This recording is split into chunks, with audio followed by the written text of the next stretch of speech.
everyone! Today I want to share some tips to help you do math problems in your head.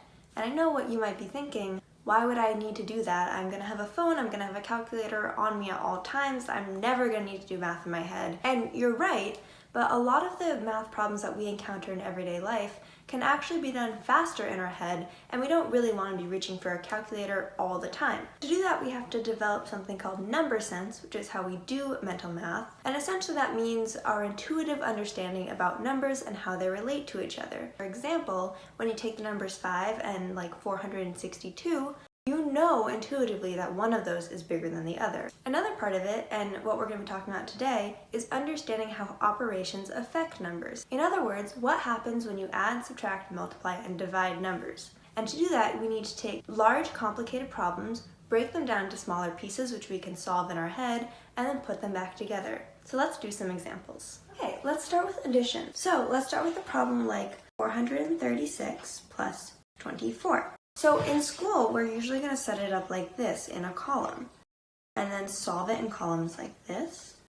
And that works really well on paper, but sometimes that's hard to do in your head.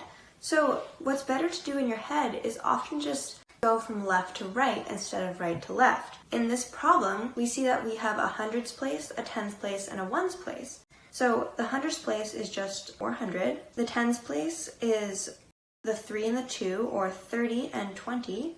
And then the ones place is the 6 and the 4.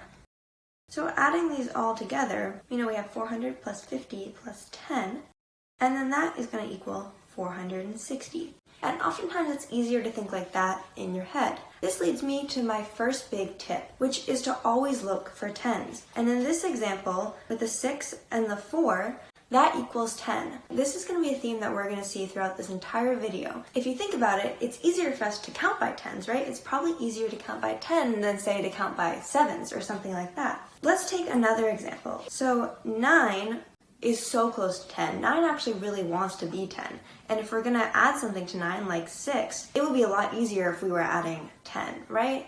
So let's just do that. Let's make this, instead of 9, let's make it a 10. Well, can you do that? Can you just change numbers? Yes, as long as you make up for it somewhere else. So with the 9, we added 1 to make it 10. So now we have 1 more than we originally had. So to balance that out, we're going to need to take 1 away. So instead of 6, this is going to be 1 less than 6, which is 5. And 10 plus 5 seems a lot easier for me to do than 9 plus 6. 10 plus 5 is 15. Or what about something like 49 plus 16?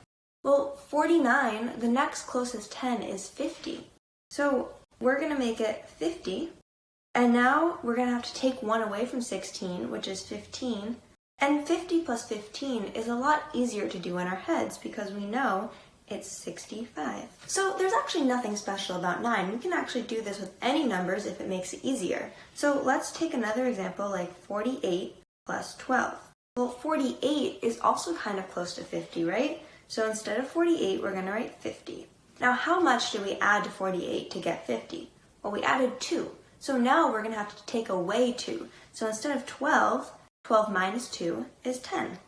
And 50 plus 10 is easier than 48 plus 12. 50 plus 10 is 60. So you can play with numbers all you want as long as what you're adding to one is the same as what you're taking away from the other so that everything stays even. I have another trick for you, but this time with multiplication. So let's take the numbers 7,000 times 4,000. So these are pretty big numbers. I'm not really sure I can do these in my head. So let's turn it into an easier problem. Let's box up these zeros and ignore them. Okay, so now we're just left with 7 times 4. Well, I can do 7 times 4. That equals 28. Remember those zeros we put in a box? Well, now I need to ship them to my answer. So I'm going to take them up, put on an address, and send them to my answer. So my answer was 28. And then I just got a box of zeros. How many zeros should I put in that box? Well, we can see there's 1, 2, 3, 4, 5, 6 zeros in that box. So now we just need to write 6 zeros, and that's our answer, 28 million. That's a pretty big number. Let's do another example. So let's do kind of a tricky problem, okay? 4,080 times 200. So how many zeros are going in this box? Well, it's kind of tempting to say 4, right? I count 4 zeros. But this 0 right here is actually trapped between two non-zeros. So I can't actually get that to put that in the box. So I can only put this 0 and these two in my box. The reason we can't get the 0 between the 4 and the 8 has to do with another concept called significant figures that maybe some of you have heard of, and if not, you will hear of it later in your science and math classes. And maybe we'll do a video on it later too. But now to continue this problem, we're left with 408 times 2, which is a little bit more complicated than things we've been doing. However, when you multiply with 2, you're really just doubling.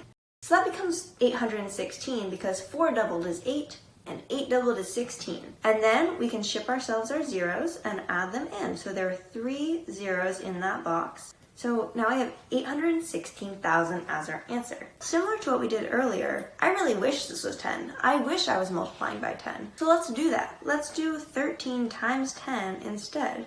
And multiplying by 10 is always easier. You just add a 0 when you're multiplying by 10. So that equals 130. But I was cheating, right? I was trying to do 13 times 5. I wasn't actually trying to do 13 times 10. But what do we know about 5? It's half of 10. So we can take our answer and just divide it in half. So that's going to leave us with 65. And similarly, what if we're multiplying by 15? So let's say we're doing 15 times 16. Well, 15 is really just 10 and 5. So we could use our 10 trick and our 5 trick that we just learned to do 15. So 16 times 10 is 160, and then half of that is 80. So that's our 16 times 5 part. And then you just add those together, you get 240, and that is 15 times 16 in your head.